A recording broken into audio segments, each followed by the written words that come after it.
Ada orang bertanya kepada gurunya, wahai guruku, saya pengen mimpi Rasulullah, gimana jalan keluarnya? Kata gurunya, besok kamu datang ke sini. Datang akhirnya besok. Kemudian kata gurunya, kamu pengen ketemu sama Rasulullah? Iya. Sekarang kamu pergi ke satu tempat di laut, kemudian kamu mancing di sana. Kamu mancing. Setelah kamu dapat ikan banyak, di malam hari kamu makan. Sebelum kamu tidur kamu makan ikan sebanyak-banyaknya, tapi kamu jangan minum air.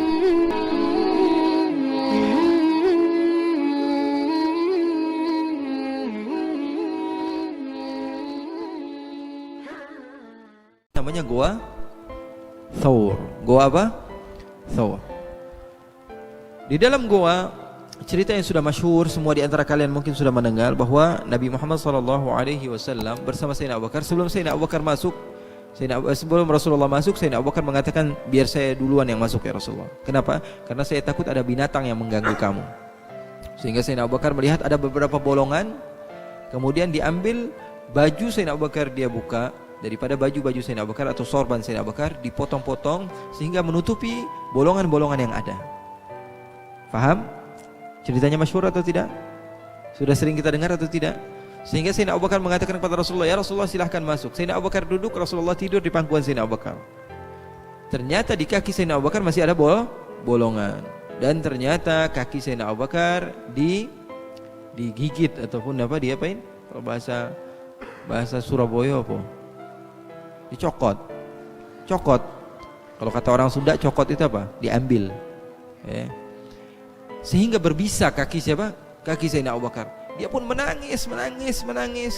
Tapi dia tahan. Kenapa? Karena takut mengganggu Rasulullah SAW yang sedang beristirahat. Sehingga Rasulullah SAW melihat Sayyidina Abu Bakar, karena apa? Dari tetesan keringat Sayyidina Abu Bakar sehingga terjatuh ke wajah Rasulullah. Bangun, ditanya kenapa, sehingga Rasulullah SAW obati Sayyidina Abu Bakar, dan seketika dari mukjizatnya Rasulullah SAW, Sayyidina Abu Bakar sembuh. Itu cerita yang masyhur yang sering kita dengar. Akan tetapi, ikhwani akhwati, saya ingin menceritakan kepada kalian, sebagian ulama sejarah mengatakan bahwa kenapa ular itu menggigit Sayyidina Abu Bakar.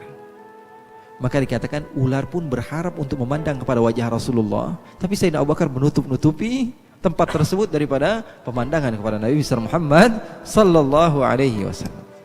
Jadi semua ingin memandang kepada Rasulullah, semua berharap untuk melihat kepada Rasulullah sallallahu alaihi wasallam, karena semua mencinta kepada Nabi besar Muhammad sallallahu alaihi wasallam.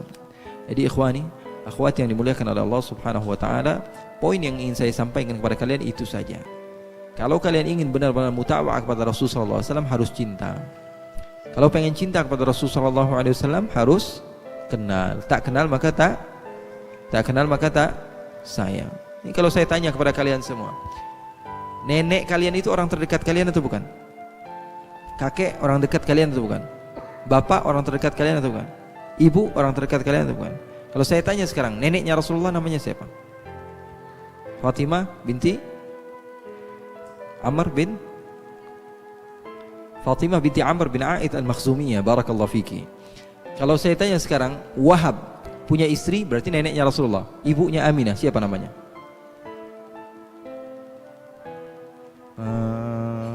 Siapa ya? Seseorang yang dekat dengan Rasulullah SAW pun kita terkadang tidak tahu gitu. Dan kita mengaku kita cinta sama Rasulullah SAW. Ini harusnya menjadi cambukan bagi kita gitu. Kita ini mau ikut Rasulullah, tapi orang yang kita ikuti kita tidak kenal. Nah, itu namanya apa? Dusta yang hakiki. Paham atau tidak? Kita mengaku ikut mutaba'ah sunnah Rasulullah SAW, tapi orang yang kita mau ikuti sunnahnya itu kita tidak kenal kepada beliau. Makanya ulama dari semenjak zaman dahulu, gimana caranya mereka kenal dulu sama Rasulullah. Dari semenjak kecil sudah diajarkan sholawatan dan lain sebagainya, sehingga mereka tahu ini manhaj loh. Ini program yang dilakukan oleh ulama-ulama zaman dahulu kepada orang-orang yang ada di Indonesia khususnya. Jadi semenjak kecil sudah disuruh sholawatan, qasidahan, sehingga mereka ketika besar sudah terbiasa. Walaupun lingkungan kita ini lingkungan misalnya yang tidak benar, kita masih ingat begitu waktu kecil kita ini sholawatan di masjid, kita memuji Nabi Muhammad, kita mengetahui bahwa Nabi Muhammad SAW adalah makhluk yang paling mulia, makhluk yang harus kita imani. Sehingga apa? Tumbuh rasa tersebut, walaupun kita di tempat yang tidak baik sekalipun, kita akan mengenang masa-masa itu. Sehingga kita pengen tahu siapa Nabi Muhammad SAW. Itu namanya tarbiyah yang tidak dimiliki oleh banyak orang. Sebagian orang yang penting kamu ngikut. Kalau lagi pengen, iya. Kalau lagi nggak pengen, tinggalkan sekaligus. Sama seperti orang kalau misalnya yang kita katakan orang yang dia sholat malam 100 rakaat dia akan mendapatkan kebaikan. Gara-gara hawa nafsu akhirnya dia sholat malam. Sholat 100 rakaat nih. 100 rakaat. Sampai jam 3 dia belum selesai. Akhirnya selepas sholat dia ngantuk tidur, sholat subuhnya dia tinggalin. Kenapa? Karena hawa nafsu. Karena kebaikan terkadang tumbuh daripada hawa nafsu. Oleh karena itu saya berpesan kepada ikhwani akhwati yang dimuliakan oleh Allah Subhanahu wa taala, paling tidak dari 24 jam kita memiliki 24 jam. Paling tidak 1 jam kasih Rasulullah lah, jangan pelit sama Rasulullah. 24 jam nih. Kasih 1 jam buat Rasulullah. Khususkan buat Rasulullah. Dari 24 jam, 1 jam saja. Atau minimal 30 menit lah. Ambil, cari buku sejarah Nabi atau buku maulid yang terjemahan yang kamu faham. Kamu duduk, kamu baca sendirian. Cari tahu siapa Nabi Muhammad SAW. Setiap hari kamu baca sejarah Nabi Muhammad SAW. 30 menit saja. Kita ini terkadang duduk di kelas 1 jam. Kalau kita sedang asyik nggak berasa, betul tidak? Tapi kalau kita tidak seru begitu, duduk 30 menit, aduh lama banget ini Habib ngomongnya, begitu. Karena kita nggak asik. Tapi kalau kita sedang seru pada suatu hal, terkadang kita duduk 1 jam nonton 3 jam, apalagi nonton India, nonton apalagi itu Korea, betul atau tidak? Terkadang kita penasaran, kenapa kita suka, kenapa kita bisa betah? Karena kita suka. Kenapa kita bisa betah? Karena kita suka. Ayo, coba kita tes dari sekarang. Saya berjanji ya Rasulullah, di bulan Maulid ini ya Rasulullah, saya akan berusaha. Sepulang saya dari tempat ini atau ketika saya sedang berada di tempat ini, saya akan berikan 30 menit atau 1 jam daripada waktu saya khusus untuk engkau ya Rasulullah. Untuk solawatkah? Bersolawat. Solawat nggak mesti dengan pakai hadroh dulu, itu tambahan saja. Solawat kamu bersolawat pada Allahumma sholli ala Muhammad wa ala ali Muhammad. Allahumma sholli ala Muhammad wa ala ali Muhammad. Allahumma sholli ala Muhammad. Karena solawat tidak ada batasnya. Di dalam sahih dikatakan satu sahabat datang ke Rasulullah mengatakan, ya Rasulullah, saya ini bagusnya solawat setiap hari berapa ya Rasulullah? Kata Rasulullah, sebanyak-banyaknya maka bagus. Apa dia katakan? Kalau begitu saya akan menjadikan 1/3 daripada hari saya untuk solawat. 1/3 berarti berapa? 24 jam dibagi 3 berapa? Berapa? 8 jam saya habiskan untuk apa? Bersolawat. Kata Rasulullah SAW apa? Fa in zitta fahuwa khair. Kalau kamu tambah itu lebih bagus. 8 jam. Rasulullah nggak batasi. Kamu ini jangan 8 jam itu terlalu banyak. Kamu adakan istighfar, kamu baca subhanallah, kamu. Tapi Rasulullah mengatakan apa? Fa in zitta fahuwa khair. Kamu tambah itu lebih bagus. Apa dia katakan? Fathulutsain ya Rasulullah. Kalau begitu 2/3 ya Rasulullah. Saya akan jadikan salawat untukmu. Berarti berapa banyak? 16 jam. Sebelumnya dia mengatakan setengah, kemudian setelah itu dia mengatakan 2/3. Rasulullah menjawab yang sama. Ketika dia mengatakan setengah, Rasulullah katakan kalau kamu tambah lebih bagus. Kemudian dia mengatakan 2/3, kalau kamu tambah itu lebih bagus kata Rasulullah. Kalau begitu idzan aj'alu hayati kullaha laka ya Rasulullah. Kalau begitu saya jadikan semua hariku untuk kamu ya Rasulullah. Apa kata Rasulullah? Idzan yukfa hammuk wa yughfaru dzambuk. Kata Rasulullah. Kalau benar kamu menghabiskan waktu kamu hanya untuk saya, kata Rasulullah, 2 hal yang kamu akan dapatkan. Yang pertama adalah sesuatu yang paling penting di dalam kehidupan. Apa? Kamu tidak akan pernah merasa bosan. Kamu tidak akan pernah merasa sumpek. Karena manusia ini sumpek semua. 1 jam lagi seru-seruan, tiba-tiba dapat kabar yang gak baik. Betul atau tidak? Lagi seru-serunya sama suatu hal, tiba-tiba ada sesuatu yang tidak. Semua orang sumpek. Saya ini punya sahabat, semuanya sumpek. Tahu? Saya punya sahabat ini dari orang yang gak punya motor. Dari orang yang gak punya motor sampai orang yang punya pesawat. Sahabat saya nih, dari orang yang gak punya motor sampai orang yang punya pesawat, sampai orang yang punya serikat pesawat gitu. Pesawatnya banyak, pesawat pribadi dia punya. Saya duduk dari orang yang gak punya motor, saya duduk sama mereka, ceritanya apa? Aduh Bib, ya Allah cari kerjaan susah banget Bib, sedih, sumpah. Oke. Duduk sama yang punya motor, ceritanya juga sama, ya Allah kreditan Bib, ya Allah susah banget ini bayarnya setiap bulan. Sama yang punya mobil juga ceritanya sama, ya Allah Bib, pasar lagi sepi Bib, gak enak banget, doain Bib. Sama yang punya apa? Dia punya rental mobil banyak, dia bilang ya Allah Bib, ini gak laku Bib, puyeng Bib, kepala Bib, gak sesuai target Bib. Sampai yang punya pesawat ditanya apa? Bib, lagi susah nih Bib, doain Bib, ini bisnisnya. Duitnya triliunan, banyak duitnya. Tapi ceritanya apa? Susah semua. Seakan-akan saya doang yang kaya, curhatnya sama saya. Ikhwani, dunia ada tempatnya sumpek. Rasulullah SAW mengatakan idzan yukfahammuk.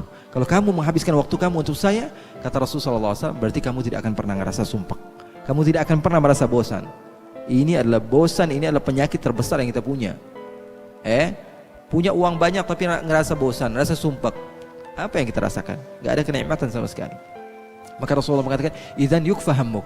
Kemudian yang kedua, wa yughfaru dzambuk. Dosamu akan diampuni. Di akhirat yang paling kita perlukan apa? Dosa kita diampuni. Berarti orang yang menghabiskan waktunya untuk bersalat kepada Rasulullah SAW, di dunia dia tenang, di akhirat dia senang. Di dunia dia tenang, di akhirat dia akan senang sesuai dengan sunnahnya baginda Nabi Muhammad SAW. Oleh karena itu ikhwani, akhwati yang dimuliakan oleh Allah Subhanahu wa taala, semoga Allah Subhanahu wa taala jadikan kita termasuk orang-orang yang senantiasa mau untuk mengenal baginda Rasulullah SAW. Saya kira waktunya sudah habis, karena mungkin 10 menit ke depan ada tanya jawab ya. Belum? Masih berapa menit? 10 menit lagi. Nambah ya. Oke, ikhwani. Ya, jadi saya tidak perlu panjang lebar. Jadi itu saja yang saya ingin sampaikan kepada kalian, karena itu bagi saya adalah sesuatu yang penting untuk merubah kehidupan kalian. Karena itu kunci. Orang yang sudah memiliki kunci, dia akan bisa masuk dan dia bisa melakukan apapun yang dia inginkan. Sahabat-sahabat Nabi semuanya mencinta Rasul. Kenapa? Mereka kenal sama Rasulullah. Bahkan Rasulullah SAW memiliki keledai. Tahu keledai? Tahu keledai enggak? Tahu dari mana? Pernah ngeliat keledai?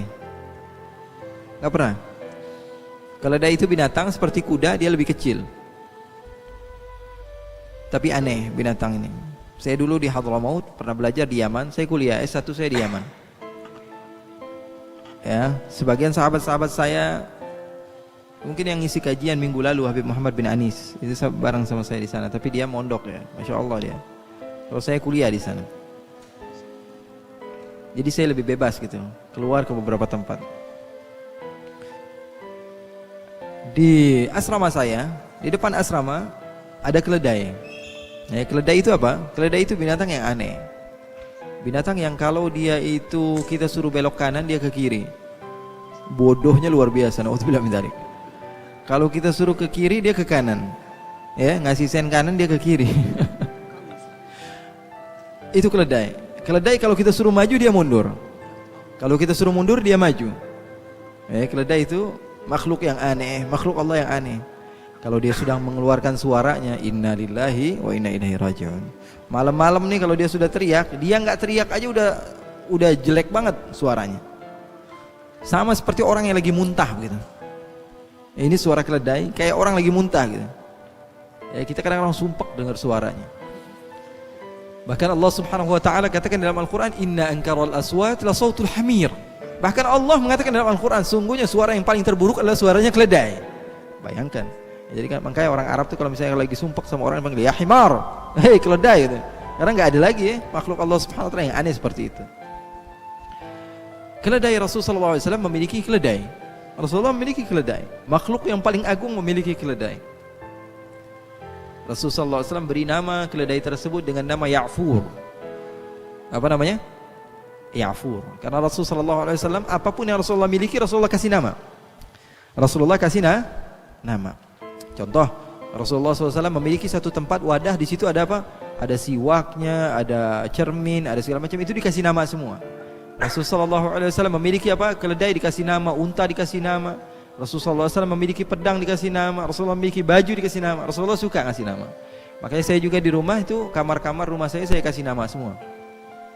Rumah saya ada beberapa kamar saya kasih nama. Ada satu nama kamar Malaysia, satu kamar Singapura, satu kamar. Jadi kalau ada orang datang, kalau lagi saya sumpek gitu, Abuya di mana, Habib di mana, lagi di Singapura. Bohong nggak kira-kira? Dikasih nama. Rasulullah SAW memberikan nama. Saya nggak ngajarin bohong ya, nanti habis ini semuanya ngasih nama lagi.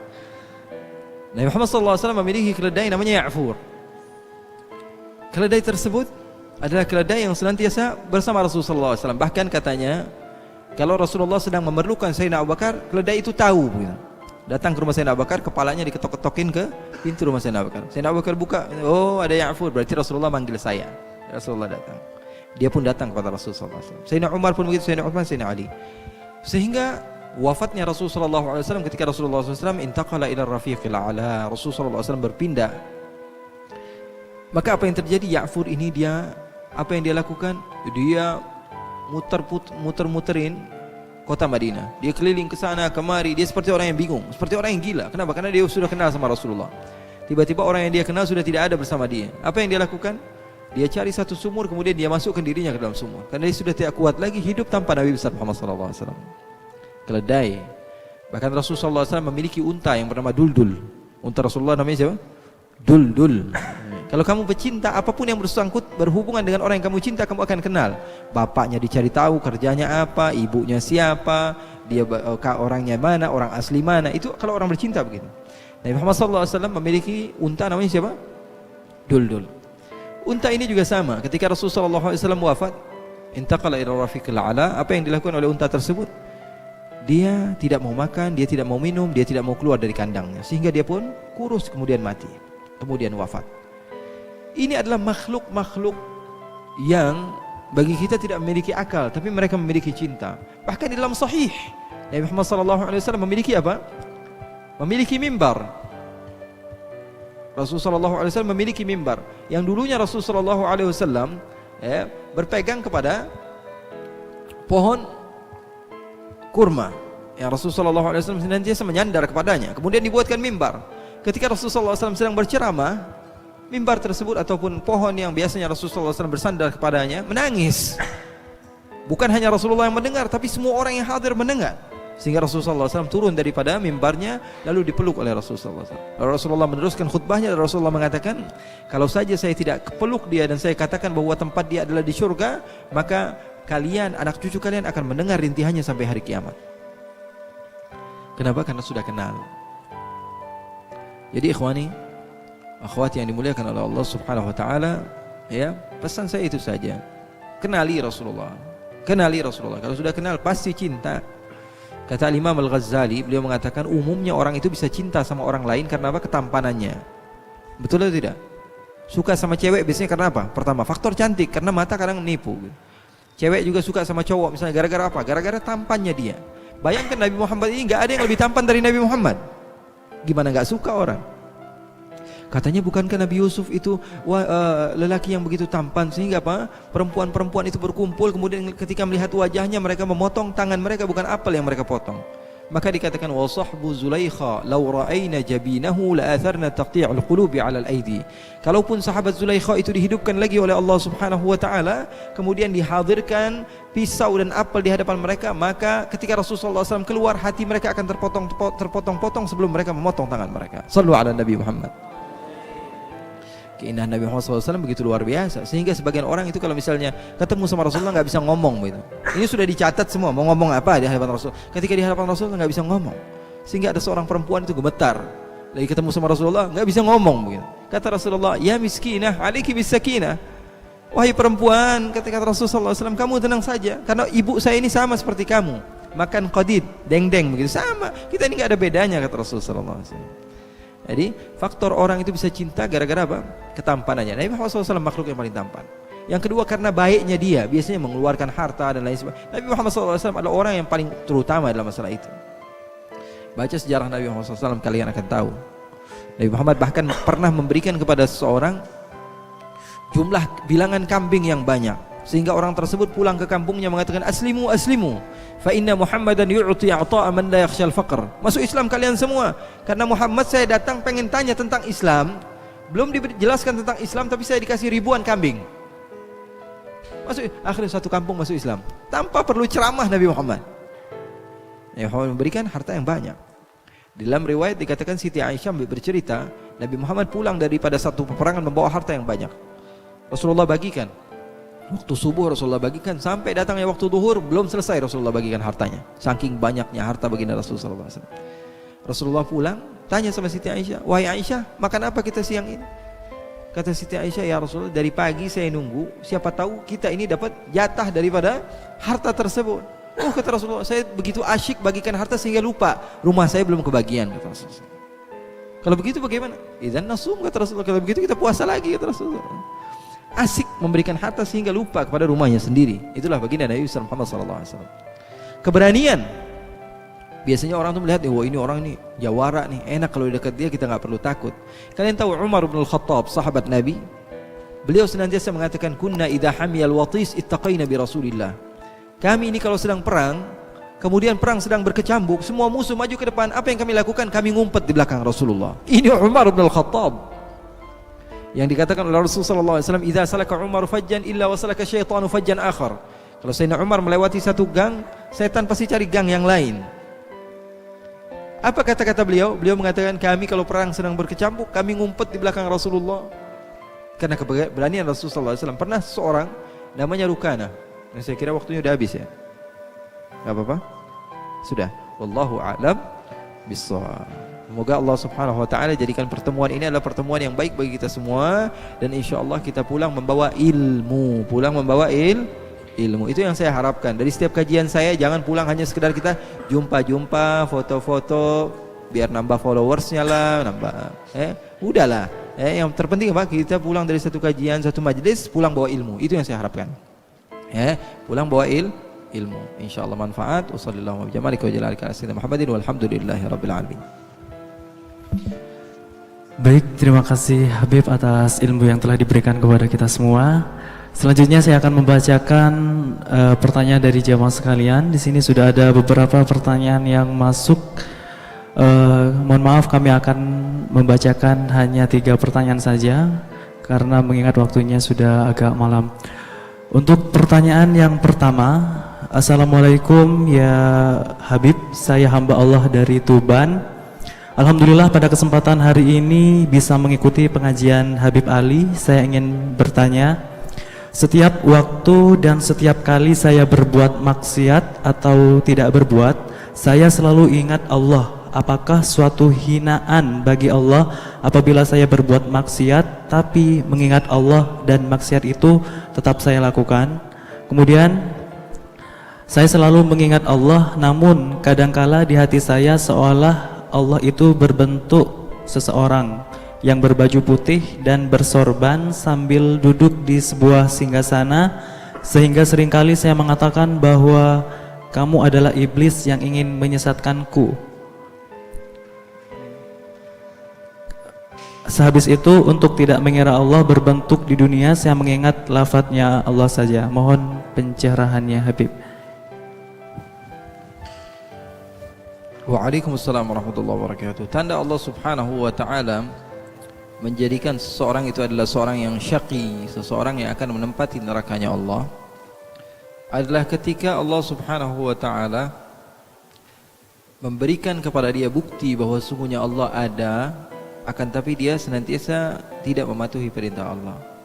Kalau saja seorang hamba Allah Subhanahu wa taala yang dia Allah Subhanahu wa taala jadikan dia termasuk orang yang bermaksiat kepada Allah Subhanahu wa taala, kemudian dia beristighfar setelah mengingat kepada Allah Subhanahu wa taala, maka itu adalah hamba Allah Subhanahu wa taala yang Allah Subhanahu wa taala akan jadikan dia termasuk orang yang sa'id. Tapi kalau misalnya seseorang itu hamba Allah itu tahu dia bermaksiat dan dia ingat kepada Allah, kemudian dia lupakan Allah Subhanahu wa taala, al-inqita' anillah. Kata sebagian ulama katanya tidak ada dosa besar. Sebagian ulama katanya innal ulama ja'alu likaba'iriz dzunubi 'adadan. Sebagian ulama menjadikan dosa-dosa besar itu ada tingkat-tingkatnya, ada syirik, ada membunuh manusia, kemudian berzina dan lain sebagainya. Bagi saya hanya satu katanya dosa besar. Apa? Al-inqita' anillah. Orang yang sudah lupa kepada Allah, orang yang tidak ingat kepada Allah. Kata Rasulullah SAW, la yazni zani hina yazni wa huwa muslim. Seseorang yang dia itu berzina, kemudian dia ketika hal tersebut dia lupa kepada Allah Subhanahu wa taala, maka dia adalah orang yang bukan Islam. Hakikatnya dia tidak memiliki Islam karena dia melupakan Allah Subhanahu wa taala. Jadi, akhi atau ukhti, kembalilah kepada Allah. Ketika kamu sedang bermaksiat kepada Allah Subhanahu wa taala, kemudian Allah mengingatkan bahwa Allah melihat kepada kamu, kembali kepada Allah. Karena Allah masih sayang. Kalau sahaja hal tersebut malah menjadikan kamu biasa-biasa saja, biarin aja lah. Allah Maha baik, Allah Maha pengampun. Itu berarti salah satu tanda bahwa sungguhnya Allah inginkan kamu menempati nerakanya Allah. Na'udzubillah min dzalik. Banyak-banyak minta ampun kepada Allah, banyak-banyak minta istighfar kepada Allah.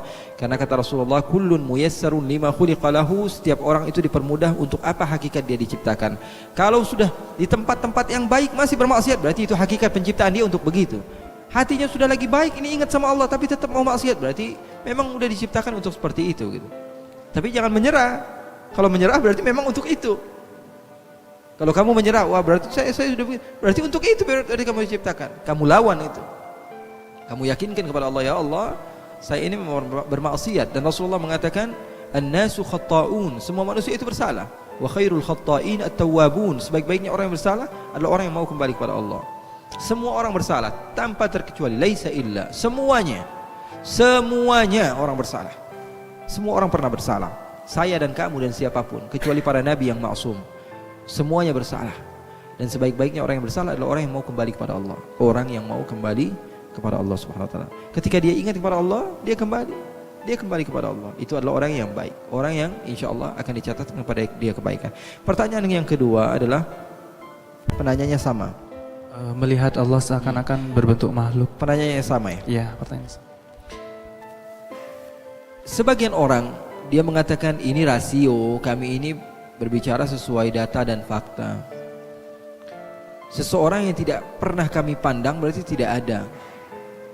Padahal kaidah yang saya imani, tidak semua yang tidak kamu ketahui itu tidak ada. Tidak semua yang kamu tidak ketahui itu berarti tidak ada. Bisa jadi sesuatu yang kamu tidak ketahui itu ada. Dia mengatakan, saya menyembah beribadah kepada Allah, tapi saya harus tahu sama Allah. Ikhwani, kamu itu makhluk yang lemah. Sekarang kalau saya tanya sama ikhwan, sama akhwat, kalian yakin atau tidak kalian punya ruh? Yakin atau tidak? Yakin. Kita ada jasad, ada ruh. Ada jasad, ada ruh. Jasad yang berbentuk ini, ya. Kemudian ruh apa? Sesuatu yang berada di dalamnya. Kita tahu bahwa sungguhnya jasad kalau tanpa ruh berarti nggak bisa bergerak dong. Kalau kita ada jasad, ada ruh, naik ke atas, naik. Turun ke bawah, turun. Berarti jasad yang ada ruhnya. Kalau jasad yang sudah tidak ada ruhnya berarti seperti pocong begitu. Pocong suruh berdiri, kalau berdiri gimana? Berapa urusannya? Betul atau tidak? Berarti jasad yang tidak memiliki ruh. Orang yang sudah wafat berarti memiliki jasad yang tidak memiliki ruh. Kita punya jasad, punya ruh. Saya dan kamu yakin 100% bahwa apa? Kita ini memiliki jasad dan ruh. Sekarang saya tanya, bentuk ruh itu seperti apa? Sesuatu yang kamu yakini ada dan setiap hari kamu yakini bersama kamu. Bentuknya kamu tidak tahu dan kamu ingin mengetahui bentuk ataupun bagaimana sikap seseorang zat yang menciptakan kamu. Masuk akal atau tidak? Masuk akal atau tidak? Sekarang kan orang aneh-aneh. Ini sesuatu yang 100% kamu yakini, kamu tidak tahu bentuknya begitu. Ini mau cari tahu, malaikat Jibril sekarang kerjaannya apa ya? Mau tahu seperti itu? Sesuatu yang tidak akan pernah sampai kepada kamu. Kalau ruh yang setiap hari bersama kamu saja, kamu tidak tahu, ya, bagaimana tentang sesuatu yang kamu tidak pernah bayangkan.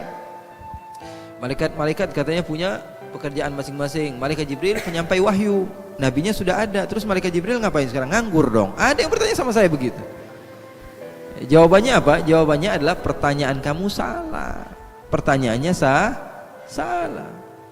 Pertanyaan itu nggak perlu pada jawaban. Kenapa? Karena pertanyaannya salah. Nggak bakal pernah sampai kepada otak kita. Nggak bakal pernah sampai kepada otak kita. Karena manusia ini lemah. Manusia ini taunya sesuatu yang ada di mata dia. Kalau orang menyembah berarti harus ada orangnya begitu. Sekarang contohnya seperti ini. Saya dicontohkan oleh guru saya Profesor Abdullah Baharun, guru saya berkhidmah kepada beliau, Rektor Universitas Al-Ahqaf, Yaman. Beliau memberikan contoh baik sekali kepada saya. Beliau katakan contohnya diantaranya begini. Kalau salah satu diantara sahabat kita ini pernah ke Malaysia misalnya, pernah ke Malaysia tapi ke Kuala Lumpur saja, dia akan tahu dan bisa ngebayangin gitu, karena dia pernah ke Kuala Lumpur. Saya katakan kepada dia, habis ini saya mau ke Malaysia, ada kajian di Melaka, ada kajian di negeri Melaka. Dia tidak tahu Melaka itu di mana. Apa yang akan pertama kali diucapkan? Dia akan mengucapkan, Melaka itu dekat nggak sih dari Kuala Lumpur? Kenapa? Karena otak dia sampai ke Kuala Lumpur sehingga dia akan mengatakan apa?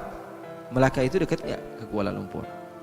Saya bilang saya mau ke Perak. Perak itu dari Kuala Lumpur berapa kilometer ya? Kenapa? Karena otak dia nyampainya hanya ke Kuala Lumpur. Kita bilang, wah saya mau ke Kedah. Kedah itu dari Kuala Lumpur, sama nggak sih kotanya? Bangunannya sama nggak sih? Segala sesuatu yang saya sebutkan tentang Malaysia akan dia campur adukkan dengan apa? Akan dia sambungkan dengan apa? Kuala Lumpur. Kenapa? Karena dia pernah ke Kuala Lumpur. Itu manusiawi, rasio, begitu atau tidak? Contoh yang lebih gampang begini, ada orang yang buta. Dari semenjak kecil dia buta. Dari semenjak bayi. Dari semenjak lahir dia tidak pernah memandang kepada dunia. Dia buta sampai usia dia sudah 20 tahun. Tiba-tiba suatu saat dia duduk di belakang rumahnya, menyendiri begitu. Tiba-tiba Allah Subhanahu wa taala berikan kepada dia penglihatan. Tapi enggak lama, cuma 1 detik. Allah kasih dia bisa melihat. Biasanya semuanya hitam, tiba-tiba dia bisa melihat. Berapa lama? 1 detik. Dan kebetulan di hadapan dia ada apa? Ada ayam. Ada ayam. Dia lihat, wah, apa ini? Kemudian Allah tarik lagi penglihatan dia. Kemudian dia pegang, dia panggil sahabatnya, "Woi, orang rumah, siapapun yang ada di sini, coba ke sini." "Kenapa? Tadi barusan saya melihat hamba ini, apa ini? Binatang apa ini?" "Ini ayam." "Oh, ayam. Oh, sekarang saya sudah bisa membayangkan bagaimana ayam. Dulu saya hanya mendengar apa itu ayam, sekarang saya sudah bisa melihat ayam itu seperti ini. Bentuknya seperti ini, matanya seperti ini, warnanya seperti ini. Bahkan wajahnya sendiri dia nggak tahu kayak gimana, tapi ayam dia tahu." Dia diajak jalan, "Bro, kita ke hotel, kita ke mall yuk." "Ngapain?" "Temenin saya aja." "Mau ngapain?" "Saya mau beli iPhone." "iPhone warna apa?" "Warna merah." "Warna merah itu kayak warna ayam nggak ya?" "Warna merah itu warna kayak warna ayam nggak?" Pertama kali yang disebutkan pasti ayam. Kenapa? Karena otaknya nyampainya cuma ke ayam. Kita mau ngeliat gunung nih, gunung itu bentuknya kayak ayam nggak sih? Ngelihat lagi, kita mau makan bakso nih, bakso itu tempatnya dari ayam atau apa? Pokoknya semuanya bakalan nyambung ke ayam. Kenapa? Karena otaknya nyampainya hanya ke ayam. Paham atau tidak? Nah, begitupun orang yang dia menyembah kepada Allah, karena manusia ini lemah, dia taunya apa? Hanya ayam. Jadi apa? Dia kira orang itu kalau menyembah harus ada sesuatu. Itulah manusia. Manusia itu tidak tahu kecuali karena apa? Karena kebiasaan dia. Seseorang misalnya melihat ada pisau, dia katakan pisau ini tajam. Kenapa? Karena beberapa kali dia coba jadi tajam gitu. Pisau, dia melihat ada api itu bisa membakar. Kenapa? Karena dia sudah coba beberapa kali api itu membakar. Padahal api itu tidak membakar. Pisau itu tidak melukai. Tapi umumnya begitu. Orang yang pertama kali Allah ciptakan misalnya, ketika dia melihat api, apa dia mengatakan api ini bisa membakar? Enggak, dia coba sekali. Aduh, kebakar. Kebesokannya dia yakin atau tidak bahwa api itu membakar? Belum. Manusia itu biasanya masih pengen cari tahu, lihat api yang lain. Waduh, ini ngebakar juga. Sampai beberapa kali baru dia memiliki apa? Penelitian bahwa api itu membakar. Tapi menurut penelitian manusia, buktinya apa? Nabi Ibrahim ketika masuk kebakar nggak? Enggak. Faham atau tidak? Nah, oleh karena itu, ikhwani, jangan sampai memikirkan hal-hal yang seperti itu. Kata Sayyidina Abu Bakar As-Siddiq, "Kullu ma khatara bi balik fallahu khilafu dzalik." Itu saja jadikan kaidah, jalan keluar buat kamu. Kalau kamu memikirkan Allah, apapun tentang Allah, yakini bahwa Allah tidak sama dengan apa yang kamu pikirkan. Itu udah cakep tuh. Kaidah dari Sayyidina Abu Bakar As-Siddiq. Kullu ma khatara bi balik fallahu khilafu dzalik. Apa yang terlintas dalam hati kamu, pikiran kamu tentang Allah, yakinlah Allah bukan seperti itu. Allah jauh sekali daripada kesamaan tentang manusia. Okay. Baik, untuk pertanyaan yang kedua dan ketiga. Untuk pertanyaan yang kedua, Assalamualaikum Habib, apa yang bisa dilakukan sebagai anak muda akhir zaman agar membuat Rasulullah senang? Apa hanya cukup dengan hadir di majelis ilmu? Kemudian pertanyaan yang ketiga, amalan apa saja yang dapat dilakukan agar bisa bermimpi dengan Rasulullah SAW?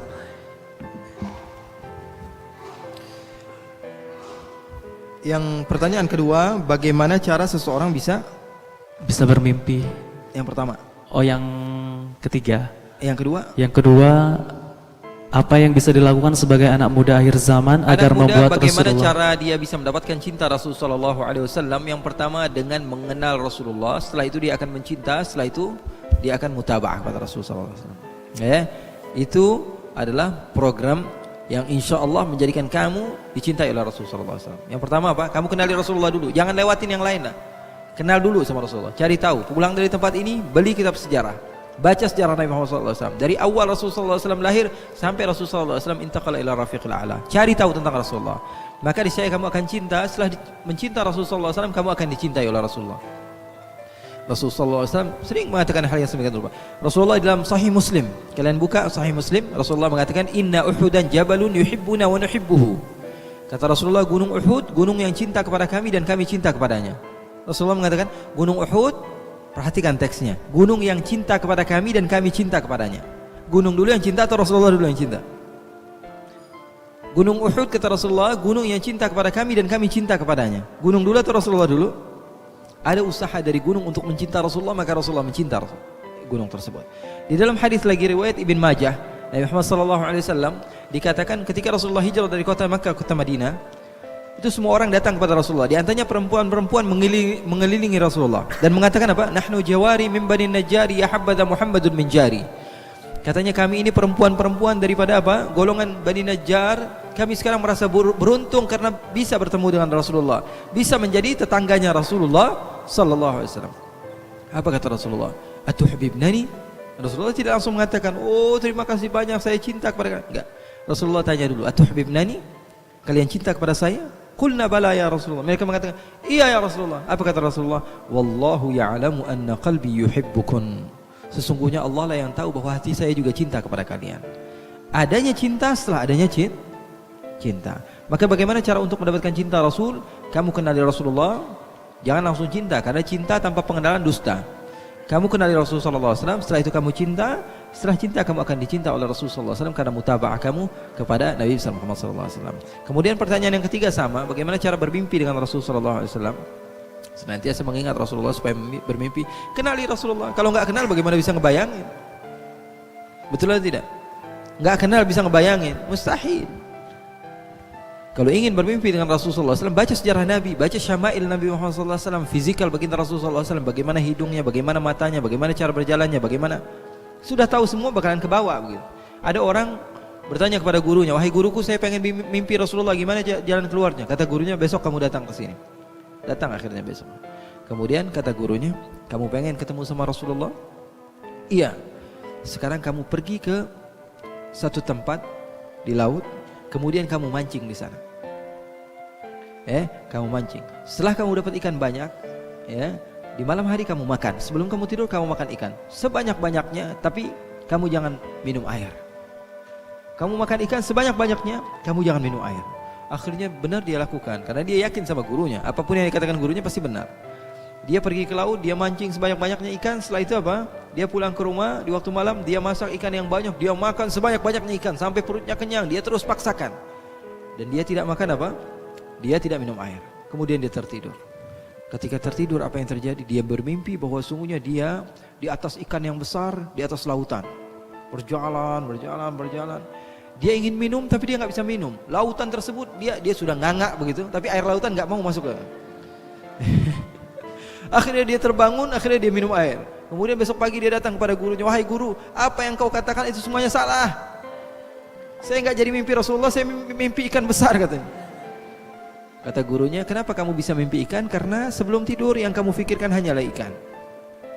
Kenapa kamu bisa mimpi air? Karena sebelum tidur yang kamu pikirkan hanyalah air." Dari situ dia paham. Oh, saya paham sekarang bagaimana caranya saya bermimpi Rasulullah. Pulang, dia terus baca sejarah Nabi, semua tentang Nabi, sehingga yang difikirkan hanyalah Rasulullah SAW. Ketika dia tidur, dia pun bermimpi berjumpa dengan baginda Nabi besar Muhammad sallallahu alaihi wasallam. Intinya apa? Kenali Rasulullah. Setelah itu kamu akan mendapatkan cinta Rasulullah. Kemudian setelah itu kamu bisa mutaba'ah, pengikutan kepada Nabi besar Muhammad sallallahu alaihi wasallam. Walhamdulillahirabbil alamin. Baik, terima kasih kami sampaikan kepada Habib Ali Zainal Abidin Al-Kaf yang telah memberikan ilmunya kepada kita semua. Semoga ilmu yang diberikan menjadi ilmu yang bermanfaat fi dini wa dunya wal akhirah. Alhamdulillah, acara di majalah telah kita lalui bersama. Tibalah kita di penghujung acara, yakni penutup dan doa. Maka dari itu, untuk menutup dan doa kepada Habib Ali Zainal Abidin Al-Kaf kami persilakan. Astaghfirullahaladzim. Bismillahirrahmanirrahim. Alhamdulillahirabbil alamin. Allahumma salli wa sallim ala sayyidina Muhammad wa ala ali sayyidina Muhammad. Allahumma ja'al jam'ana hadha jam'an marhuma وتفرقنا من بعده تفرقا معصوما ولا تجعل اللهم فينا ولا منا ولا معنا شقيا ولا محروما. Ya Allah, jadikanlah perkumpulan kami ini perkumpulan yang Kau cintai ya Allah. Tidaklah kami keluar dari tempat ini kecuali dosa kami telah Kau ampuni ya Allah. Tidaklah kami melangkahkan kaki kami dari tempat ini kecuali derajat kami telah Kau naikkan ya Allah. Ya Allah ya Rabbal Alamin, kami banyak mendengar tentang Rasul sallallahu alaihi wasallam, akan tapi kami takut setelah kami keluar dari tempat ini syaitan yang mendatangi kami jauh lebih besar daripada apa yang telah kami dengar ya Allah. Oleh karena itu ya Allah, berikanlah kepada kami taufik ya Allah untuk senantiasa mampu mendekat kepada Rasulullah. Pulang dari tempat ini kami akan berjanji untuk senantiasa mengenal kepada Rasulullah sehingga kami mampu mencinta Rasulullah. Insan yang senantiasa mengenal kami, insan yang senantiasa mencinta kami, insan yang senantiasa mengingat kepada kami. Ya Allah ya Rabbal Alamin, begitu hina schedule hidup kami ya Allah, karena dari banyaknya waktu yang kami lalui ya Allah, sangat sedikit sekali kami mengenang pada Rasulullah SAW. Yang kami tahu Nabi Muhammad hanyalah Nabi, Nabi yang mulia, Nabi yang dekat denganmu. Setelah itu kami tidak mengetahui tentang Rasulullah SAW lebih banyak lagi ya Allah. Oleh karena itu ya Allah, kami adalah makhluk yang hina dan ini adalah masa yang tepat ya Allah. Usia kami sudah ada yang 20 tahun, 30 tahun, 40 tahun ya Allah, akan tapi terlalu jauh kami daripada kekasih-Mu Rasulullah. Kami yakin ya Allah, beliau adalah kunci satu-satunya untuk menggapai ridha-Mu ya Allah. Oleh karena itu ya Allah, jadikanlah kami penuh dengan semangat ya Allah. Pulang dari tempat ini kami akan mengingat Rasul, mengenang baginda Rasul sallallahu alaihi wasallam, dan jadikanlah kami termasuk orang-orang yang mampu mendidik generasi berikut kami ya Allah untuk menjadi orang-orang yang mampu mencinta Rasul sallallahu alaihi wasallam, sehingga akan hadir mutabaah tersebut di dalam hati-hati kami ya Allah. Ya Allah ya Rabbal Alamin, jadikanlah kami termasuk orang-orang yang mampu menjadi orang-orang yang Engkau berikan ridha kepada mereka ya Allah. Jadikanlah kami termasuk orang-orang yang mampu mendapatkan maghfirah daripada-Mu ya Allah. Jadikanlah kami termasuk orang-orang yang akan selamat daripada api neraka-Mu ya Allah. Ya Allah ya Rabbal Alamin, kami adalah makhluk yang tidak pantas memasuki syurga-Mu ya Allah. Kami yakin dan kami tahu akan hal itu ya Allah. Tangan kami senantiasa bermaksiat, mata kami senantiasa bermaksiat, kaki kami senantiasa bermaksiat.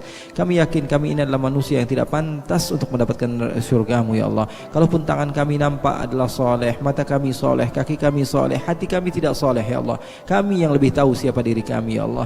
Akan tetapi ya Allah, kami pun berharap untuk mampu berjumpa dengan Rasulullah sallallahu alaihi wasallam. Kalau tidak masuk ke dalam syurga-Mu, di mana kami mampu berjumpa dengan kasih-Mu Rasulullah sallallahu alaihi wasallam? Insan yang senantiasa kami sebut namanya dan kami pendengarkan dalam telinga kami siapa beliau. Ya Allah ya Rabbal Alamin, mata kami senantiasa mulia ketika mentelaah sejarah beliau. Ya Allah ya Rabbal Alamin, sesungguhnya syurga tidak membuat kami rindu kepadanya kecuali karena Rasulullah berada di dalamnya ya Allah. Ya Allah ya Rabbal Alamin, jadikanlah kami termasuk orang-orang yang mampu duduk di hadapan baginda Rasulullah SAW, memandang kepadanya, bukan menjadi orang yang malah membuat Rasulullah SAW malu di hadapan Allah. Karena kami pernah mendengar dalam hadis Rasulullah SAW, Nabi Muhammad ketika sibuk memasukkan umatnya ke dalam syurga, tiba-tiba malaikat Jibril mengatakan, yang ini jangan dimasukkan, yang ini jangan dimasukkan wahai Muhammad. Ketika itu engkau berkata ya Rasulullah, Nabi Muhammad SAW berkata, mereka ini adalah umatku. Malaikat Jibril mengatakan, bukan wahai Muhammad, mereka bukan umatmu, mereka merupakanmu, mereka tidak ingat kepadamu. Kami takut ya Allah, kami termasuk orang-orang yang seperti itu ya Allah, termasuk orang yang dilupakan oleh Rasulullah SAW dan bukan termasuk daripada umatnya. Oleh karena itu ya Allah, jadikanlah kami termasuk orang-orang yang semangat di dalam mentelaah sejarah Nabi. Pulang dari tempat ini kami berjanji untuk menjadi orang yang senantiasa ingat kepada Rasul. Kemudian kami akan mencinta baginda Rasul dan mengikuti mutabaah kepada Rasul sallallahu alaihi wasallam dengan berkat Nabi Muhammad sallallahu alaihi wasallam. Walhamdulillahirabbil alamin.